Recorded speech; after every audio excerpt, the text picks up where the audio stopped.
As our understanding of neurodiversity continues to evolve, it's become increasingly clear that our education system needs to adapt to meet the needs of all learners. In today's episode, we'll be discussing how parents can help encourage their children's schools to become more inclusive, as well as practical strategies that educators can use to support neurodiverse learners. So whether you're a parent, an educator, or just interested in learning more about neurodiversity, this episode is not to be missed. Our guest today is Dr. Evisha Ford. She's the founding executive director of the iCan Dream Center. It's a therapeutic school that serves neurodiverse learners and their families. She began her career serving inner-city homeless youth in Chicago, and she specializes in trauma compassionate leadership.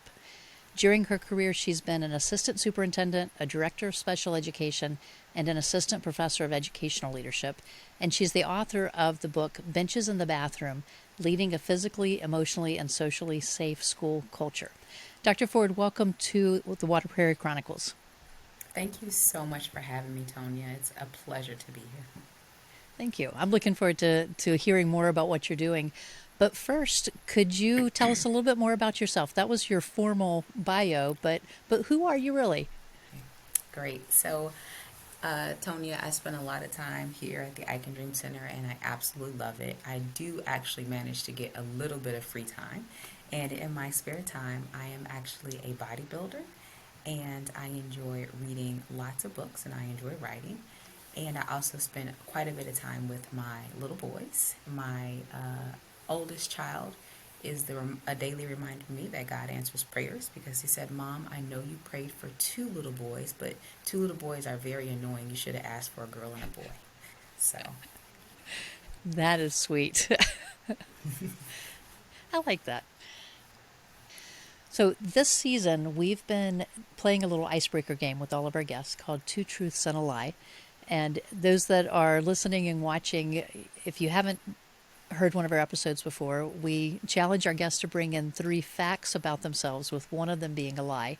And then we'll post that on Instagram and Twitter for you to go and play along with us and see if you can guess which ones are true and which one's the lie.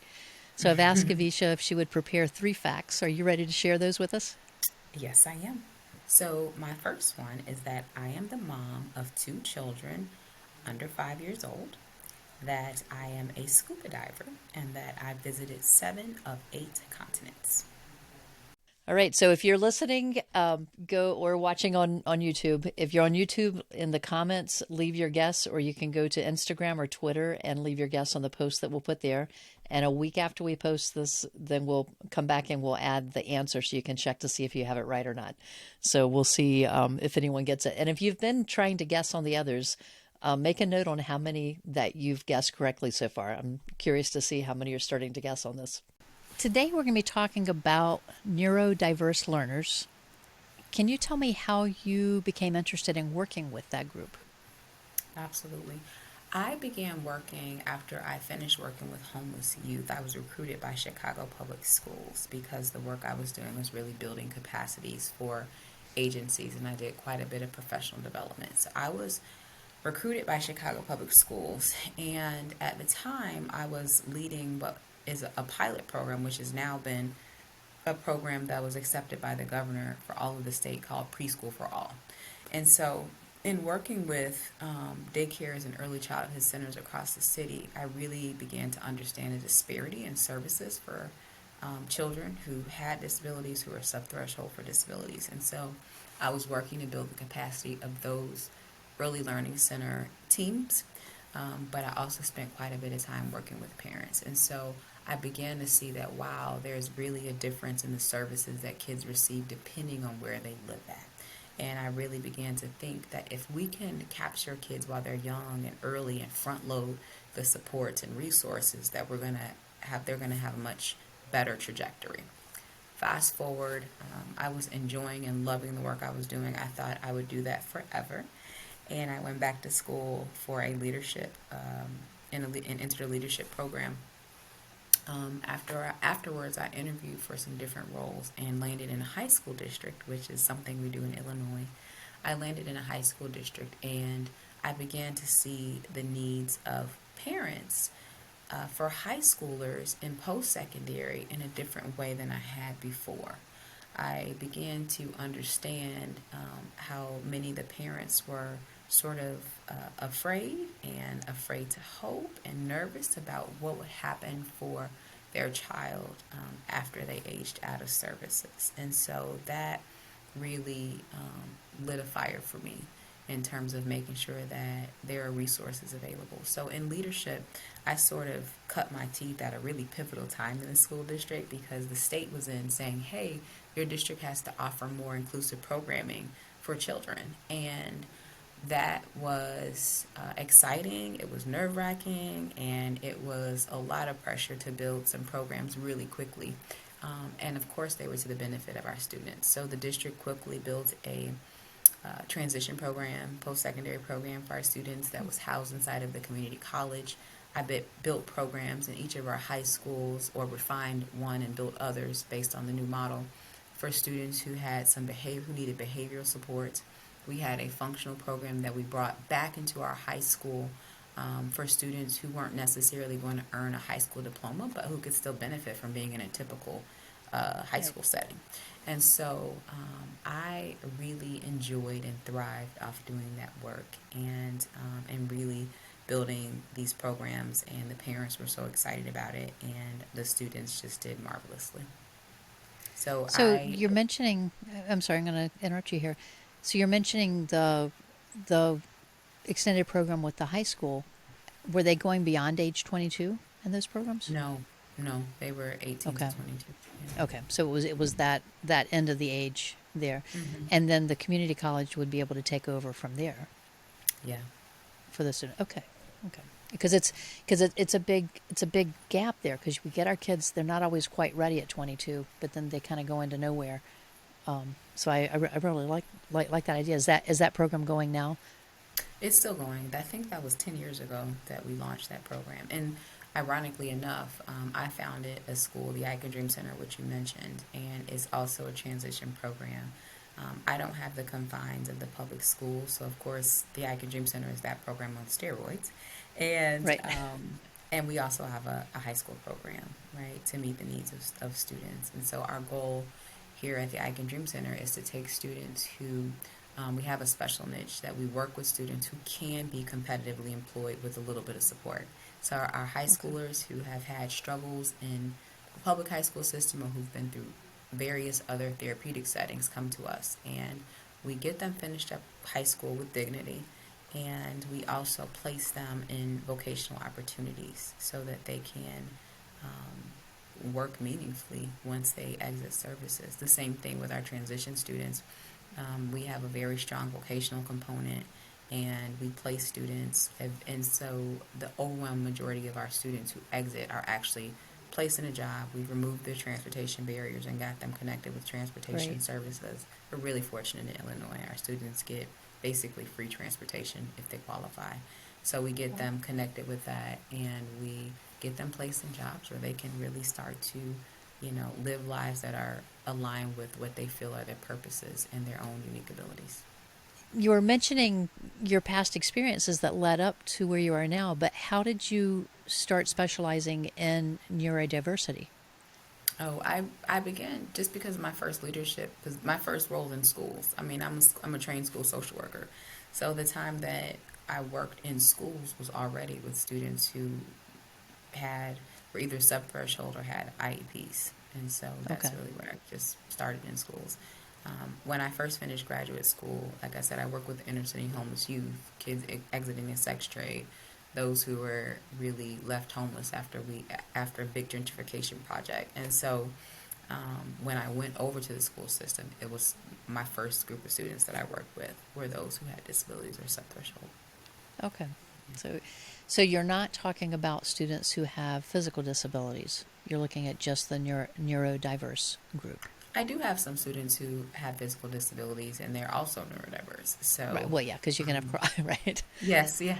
So we have two or three students of the 100 that we serve that do have physical disabilities, but it's not their primary necessarily, and there are other Okay. things occurring where they would need our support to be successful. Right.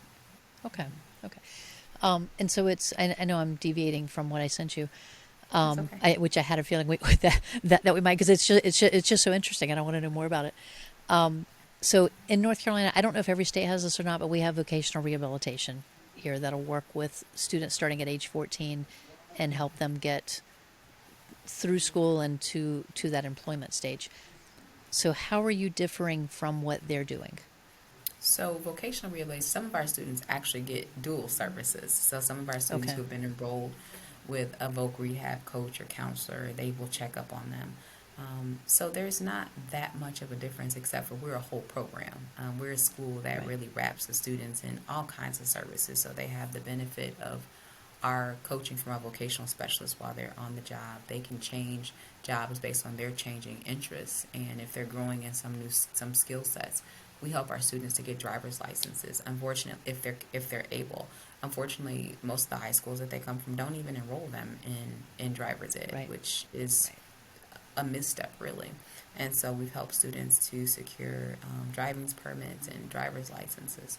We have recreational program because let's face it, the students that we serve aren't necessarily getting so many social invites on the weekend. And if we're Right. working this hard on social skills, we want to give them the space to actually try it on and to be young adults. So our program offers so much more than just vocational services. We offer Yeah, it all sounds like kinds of it. life skills. We have an amazing culinary program. In fact, our school's authored a cookbook called Spice and Spectrum.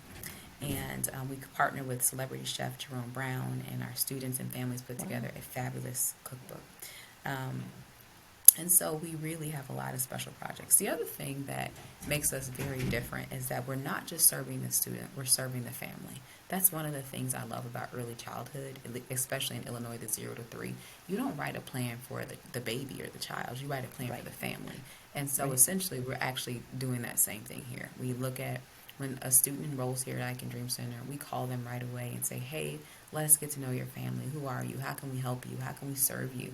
And our social workers already directing families to services they might need. They get a parent coaching session, and we have monthly parent retreats. And so our parents come, and we have a really great time talking about some of the hard stuff that maybe parents with neurotypical kids might not quite understand: the grief, the frustration, the Yeah. joys, the celebrations about things that may look different. We really acknowledge that most of our students don't stand up with tassels because they've been in honor societies, yet they've overcome so much that Oh is yeah. deserving of celebration. Yeah. And so this is the space we've created for our parents, um, and we really find that the space is real. iCan Dream Center is about the whole family flourishing, and um, our students are also doing incredibly well in work settings as a result. Right. That was a great answer because you definitely are not the same as Vo, Voc Rehab would be, but I could see how they would partner with you and be able to help add extra support with that. But yes, because our experience has been, they're there for certain stages going through, but but it sounds like what you're doing is wonderful. I mean, I'm thinking around the country as people are listening to this, they're going to be saying, I want that in my state. Yeah, it's great, and I in Illinois, obviously the school districts pay tuition for the students to come to us, and they cover what's bell to bell. So during the school day, the district tuition covers the services, the teachers, the related service providers. Um, but I think what makes iCan Dream Center so special is what happens outside the school day. Our students decided that one of our interns decided was the voice advocated for our students who wanted to do a big overnight sleepover, a lock-in. So we did that last weekend. And Oh so wow. that's not something that, with the bureaucracy of a school system, you can just turn on a dime and do that. Our One of my leadership team members was at the last parent retreat. She said, "You know what? Some of the moms really expressed some struggles. Can we put together a mom's morning for yoga and tea and just some restorative space?" And so I said, "Sure." The minute we put that flyer out, I mean, our phones are ringing off the hook with I folks bet. coming to sign up for it. And so to me, those are the things we have to fundraise for, right? So we're a nonprofit, we do a lot of fundraising, but those are the Right. things that make iCan Dream Center so special, is that we see the child, and we also want to service and be a benefit to the entire family as well. Right. I love what I'm hearing on this too. I mean, just even talking about the moms. One of my past interviews, we were just talking about that moms need that support. They don't get it, and it's hard to care for themselves so that they can be there for that child. But they sacrifice our special needs moms especially. They sacrifice so much to They try really to do. just provide for that child all the pieces that they need. It's not just getting their shoes on their feet, but the emotional side, trying to help them, as you say, with the social interactions that they may or may not be having, but getting them ready for those. Trying to help them get prepared for their first job interview and for what to expect when they're at work. So Absolutely. I love that that you're thinking outside the box, that you're bringing this in. I wish I could also take all the credit for that, Tonya. The truth is, we've added programs over the year. We've expanded programmatically in the number of students that we serve and the way that we serve them. This March was 10 years for us. And so we've Oh wow. grown in some way every year. A lot of the changes we've made have come directly from the parents. And so I really try to keep my finger on the pulse of what they're asking for, what they're saying that they need, and we've really added programs accordingly. Our culinary program came out of a parent telling us, "Hey, we want our student, I want my daughter to be able to cook." And then another parent during a tour that we were taking, this young lady was selectively mute, and we had already introduced our culinary program at that point. It was probably once a month as a science tie-in, Oh yeah. and we were on a tour, and this father was with his daughter who was selectively mute, and what he showed us was a video of her actually speaking while she was cooking. She was a gifted uh, meal preparer, holiday meals. I mean, what she was doing was amazing. Wow. And but that was the time when you could actually hear her voice. And at that point, I realized culinary arts is not just fun. It's not just science. It's an opportunity to level the playing field for a lot of our students to really be creative. And so, some years we've asked them to bring in their favorite family recipe. Talk about a bonding, connecting moment, Oh right? yeah. This is what this means to my family. We have one student who stands out specifically. Her parents own a restaurant, but she's Greek, and so she would present these amazing recipes that were from her family, and we would just have so much fun preparing them and eating them. And so, Right. Right. so these are the kind of programs that we've been able to build in response to the parents saying, "Hey, I'm interested in this." Right. Right. Great. In a few of my interviews, I've talked to parents with children with different types of disabilities. And what I'm finding coming through is there's a lot of times there's myths and misconceptions about those types of situations, particularly from families or from individuals who have no connection. They don't understand it really. Can you share with us some of the common misconceptions about neurodiversity and how we can challenge those stereotypes? This is interesting because my favorite thing that I like to tell people is that if you've met one individual with a disability, you've only met one, right? I think the most common misperception that I run into is that this is how I understand autism, or this is how I understand somebody with an intellectual disability or developmental delay. And like people, and I get it, we all create categories to manage our own mental chaos, right? So this is sort of Right. normal. But I think that trying to encourage people to be open minded and to still account for that person's uniqueness, right? Like we're still all very unique individuals. And so there may be these group of behaviors or communication um, bents that may be typical, but maybe not, right? So really Right. just understanding that each of us is still unique. So, Okay. yeah. Good. So we're looking at talking about the environment for school for neurodiverse students. That was the topic that we're looking at mainly today. So as we're thinking of that topic, what are some practical steps that educators can take to create a more inclusive environment for those learners? Yeah. That's a big question, Tonya. Yes, it is.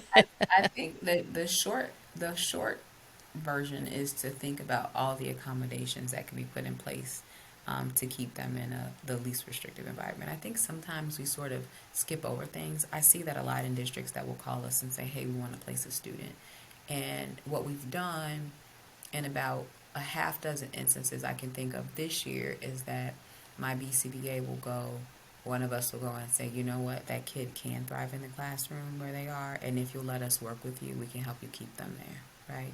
Sometimes the districts don't have the resources, and we really don't have time to spare our BCBA, but we will make the sacrifice because we know with just a little bit of support that they can really be successful in the environment. And so sometimes they haven't thought of certain resources or like, hey, if you get this child used to a visual schedule and you hold strict to this if then board, you might get a lot more traction than you had even imagined, right? So sometimes it's simple things.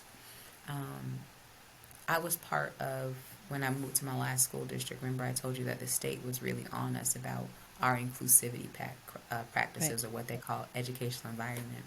And so one of the things I was charged to do was to create co-teaching opportunities across high school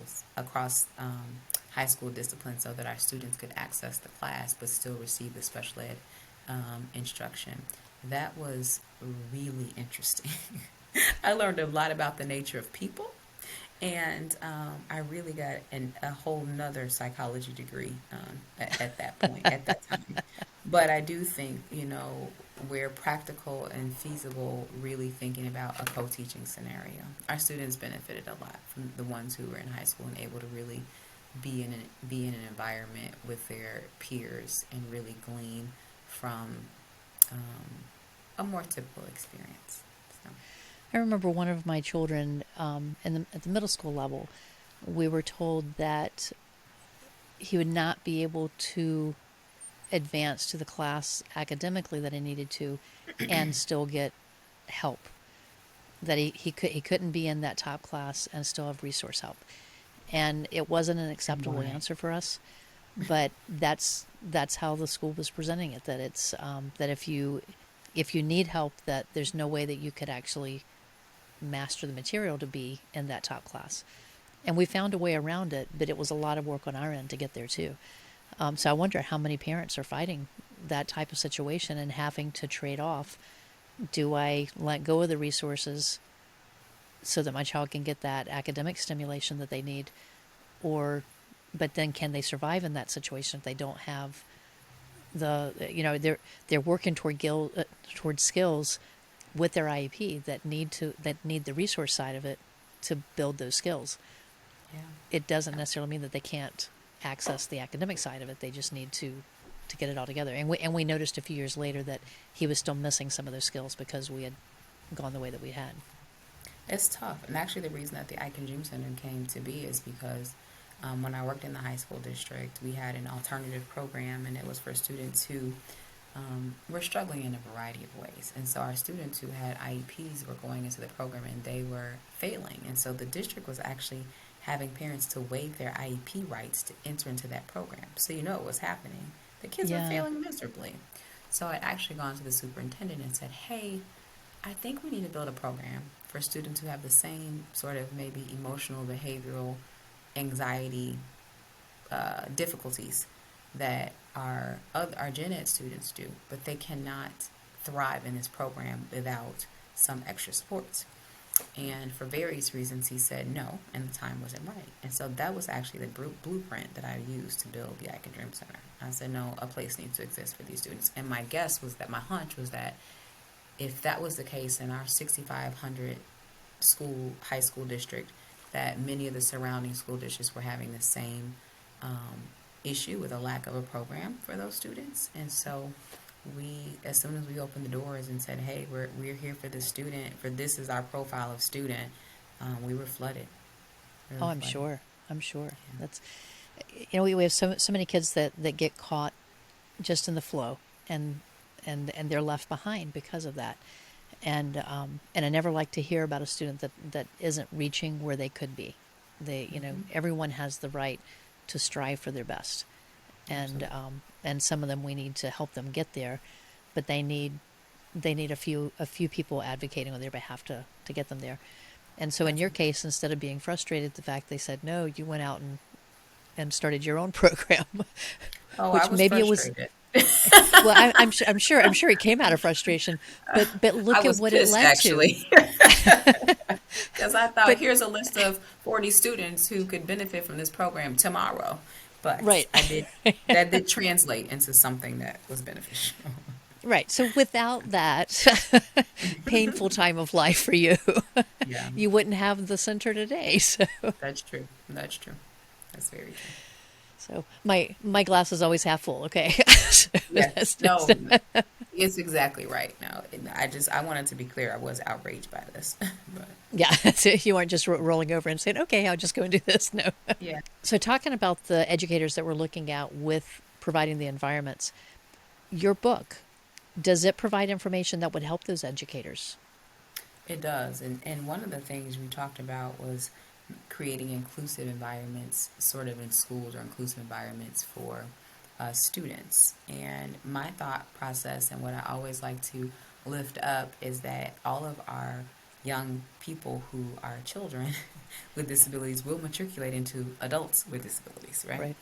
And so a lot of what I have done in the book is to talk about how do we create an environment that really recognizes each person's humanity. And a lot of what I've written about this idea of compassionate, trauma compassionate leadership, and the reason is not trauma informed because informed is just head knowledge. Compassion is action. So how do I put in action what I know about the human experience and create an environment that allows the adults to thrive at their best so that they can then show up for the students.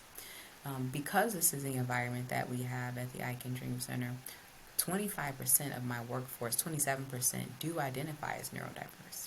And so we've created an environment where we say, hey, yes, bring your whole self to work, no matter what you look like, what your first language is, the way you choose to worship, or your your style of interacting with the world. You're invited here as long as you can love our students and be a positive presence for them, right? So, a lot of what I talk about is really to help school leaders to create an environment where teachers can thrive and they can innovate. So, it really is about helping educators to create the space with the students in mind, of course, but being showing up as a support for our teachers and direct service practitioners. So making it a safe space for the students and for the professionals working with them.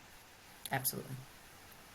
We're also hoping to, as we place our students in the community, we talk about inclusivity. And the reality is that my school, I Can Dream Center, is a therapeutic school. So by nature, it's exclusive, right? So it takes you out of the public school. However, we work with young adults, 18 and 22, and we're getting them out into the real world, into working environments. So there's two things happening. Our students are getting real experience. They're trying on the skills that we're teaching them. They're getting paid a wage so that they understand this idea of working and earning a wage. But we're also creating more desensitization to having folks with disabilities working in small businesses. And my goal, my heart's goal, is really to see a world where the largest number of underemployed and unemployed folks are not people with disabilities because there's opportunities. What I've seen a lot in public schools is that out of a need to sort of manage large groups of students is that students who are at transition programs in schools are often working in the cafeteria, cleaning vans, or doing some maintenance jobs. And to be clear, I do believe there's inherent dignity in all of those jobs. But I don't think that just because a person has a disability that that's where they should be steered toward, right? Right. And so we really look at what is the student's acuity, interest, um, how do they think about things, and we place them in jobs. So we have pet groomers, we have comic book stores, we have restaurants, we have a whole hospitality program, so convention centers, hotels. These are things our students have expressed interest in, and it's not just the school lunch cafeteria. Like there Right. are other Right. options. And so while we are, you know, a program that's where students are excluded from the school system, they're actually included in the world in a very Right. real, natural way. Yeah. Do you have any trouble in finding partnerships with businesses to be willing to bring your students in? And our last, so this is our third location. March, I think I said we celebrated 10 years. Yeah. And so this is our third location. And it's been really great to be in this new space and to have space because we were really on top of each other before. And so, we had partners in the last community we were in, probably about 30 partners. When we came to this new space, it was in the middle of the pandemic, and so they were very reluctant in this. It took a lot of, in fact, I hired an entire person to go, who's sort of a salesperson at heart, to go to local businesses and say, hey, there's a nationwide staffing shortage going on. We're going to send students, we're going to pay them, and we're going to make sure that they do really well while they're here. And so folks started to sort of open up a little bit. But it took some time. We actually have really amazing partners at this time that we support, and we also use them for different events that we have. We patronize them. We have a florist. Whenever we have something, we buy flowers there and have our students to do the arranging. So All right. we build not just a one-dimensional partnership with our community partners, but we want to support them as they're supporting our students. But it did take a little bit of time to get some. Finally, we got some traction. And it's been good. It's been good. Have you had any of your students go on to work in those locations after they finish school? The majority do. Yeah. So Yeah, at the I end could of see that happening. when they're coming to the end of their service of exiting services, we will ask the person that they're employed with if they have a space in their budget to actually hire. In most instances, they've seen our student, they work with them, and they're really a part of that work family. They're happy to take them. Some of them have actually hired our students on the weekends already. Oh, wow. But for those who can't, we place another student there who wants a different work experience, and then we start to find a permanent space Right. for our students just as they exit services. So I think we have about 8 or 9 students who are exiting, actually maybe closer to 10 that are exiting this May. And so the overwhelming majority of them are placed already. There's just a couple who Nice. aren't. So, Nice. Well, I can see they've bonded together. They've, as you say, they've been able to see that this is a valuable employee for me now. They've hmm helped to train, so they've vested the time already.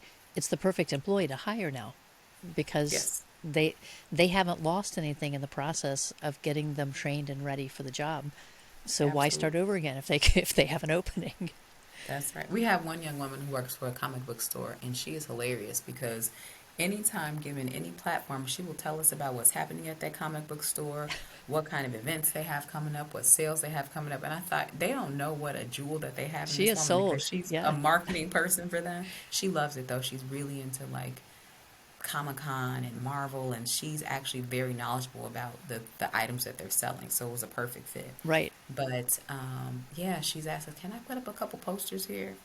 Sure. So in the bathroom, you'll find these posters of these upcoming events that her job has, and she's really Right. invested in what they're doing. Yeah. Nice. I like hearing that. So we've talked a little bit about what the schools can do. What can parents do to encourage their child's school to become more inclusive? Yeah, that's actually a great question, Tonya. And I think that parents have to also become aware of different accommodations and sort of think creatively.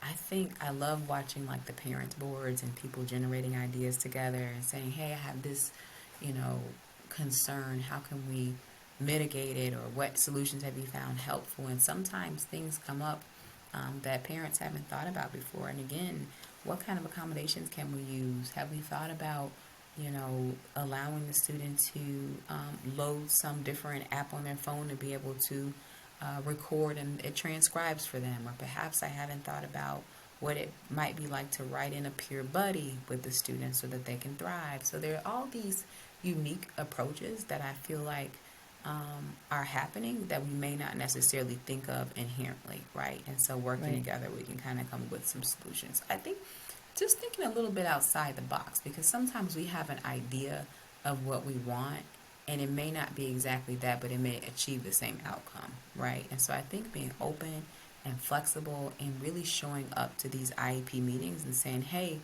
let me be a creative partner in this process. Unfortunately, parents often feel like outsiders to the IEP meeting, and that is unfortunate. Yeah. So really knowing their role at the meeting. I always tell parents that we know typically more about schooling and education, but you know the most about your child. So we're Right. going to lean on that knowledge and come up with Yeah. something together. So, I know with again with my son, we can you tell that we had more pushback with, with my son. He was a boy. Need I say anything else? So, yes, yes. but he, as we learned about the narcolepsy diagnosis for him, of course, the odds are he has no teacher that's ever had experience with it other than what you see on TV. And for them, that wasn't an academic challenge. It was just, you know, was he sleeping or awake or not? But it goes beyond that because he can look at you, he can write, but he can be totally in REM sleep. And Oh, wow. so what I brought to them was, well, one, educational material to try to help them understand what it is, but then two, some suggestions of things that might help. And one of them was, you know, if he's struggling staying awake, can he go get a drink of water and come back? Some some of the classrooms, they weren't they weren't comfortable with that because what if he abuses that? You know, a lot of times it came to what if he This abuses it, question drives me and it's up the wall. Or that, and so what about the other students? I'm sorry. yeah. What about the other students? Yeah, we came up with a separate testing environment, which helped because then he could get a drink of water. They, depending on what the test was, the proctor could not speak to him because that would be crossing a line. But they could set a timer that would go off, and he could get up and do some jumping jacks, things like that, just to wake up his brain to get back to testing again. So that way, if he did fall asleep, there was a way to engage with him without actually talking to him during the test. But we had to get creative to get everyone on board with what he needed. And often the approaches to take with a student are actually going to be beneficial for everyone. So Right. It's not I mean everyone I can sit close to the teacher, but right, the right. teacher can be in proximity with a lot of students. So, But not even that, just, you know, doing some type of movement activity when you have an hour and a half class. You know, whether it's a quick bathroom break, which may not work, but everyone can stand up and do some type of physical activity as part of the lesson and then sit back down again. You've just waken up everybody's brains at that point. But absolutely. and for him, some of it was, you know, have him give you a verbal response instead of just writing something. Just, you know, engage the whole body in the learning. But I do know it takes time. It does. It is hard for some to be able to do that, and it takes a certain personality to be able to embrace those ideas and go with Yeah. it. Well, I think it takes a commitment to growing in your craft of pedagogy because once you learn the power of a movement break, I mean, it's funny because you can see our students walking around the building at any time of the day because the teachers are trained to say, okay, we all need a movement break, and we'll just move, or they'll have on some video and they're stretching and moving. We start off the week with a yoga class for our students. So all of it is Oh yeah, really the thought process that if it's good for one or two, it's not going to harm the others, right? right. And so I think we're really fortunate in Illinois. All educators are required to take a class on ADHD. I think it's annually, but it may be every other year. Wow, And so those strategies are sort of front loaded just so you can understand what it looks like and feels like. nice, nice. We were in the wrong state. Yeah. You know, people complain about all these requirements of Illinois. It's really hard to pass the teaching certification test, and but we do have to do something on suicide prevention, on bullying, on ADHD, on workplace harassment. All these things are compulsory for educators who want to maintain their license. So one of the things we do with our older students is really to get them accustomed to advocating for what they need. And so a student will say, hey, you know, I have ADHD. I really need to move. Can I have movement break at work, right? Or I need to change things more frequently. Or I have one student I can remember who would say, you know what, I have autism and I don't understand sarcasm very well, right? And so Yeah, these are the kind of things that we want the students to be able to advocate for themselves. Again, you're not always going to be a child where the teacher's going to have to recognize your needs. You're going to have to know what's happening in your body and have some level of agency in that. And so that's what we're telling our students a lot. Like in the work environment, get comfortable telling your boss what you need. So, Right, right. yeah. And being able to put it in a matter of fact tone is Mm-hmm. important, because then Mm-hmm. you're not coming in saying, "Oh, I need this, I need this." You're just saying, this is just a fact. It's no different than me being tired of sitting down. I need to stand up for a few minutes. Absolutely. At my age now, I can get up and walk to the coffee stand or walk to the bathroom or whatever I need to do as the reason that I'm moving. And but our students need to be taught how to do this so that they can do it effectively. And if Absolutely. they are going to go into community college or they're going to go on to other education, they need to be able to convey that Yeah. need.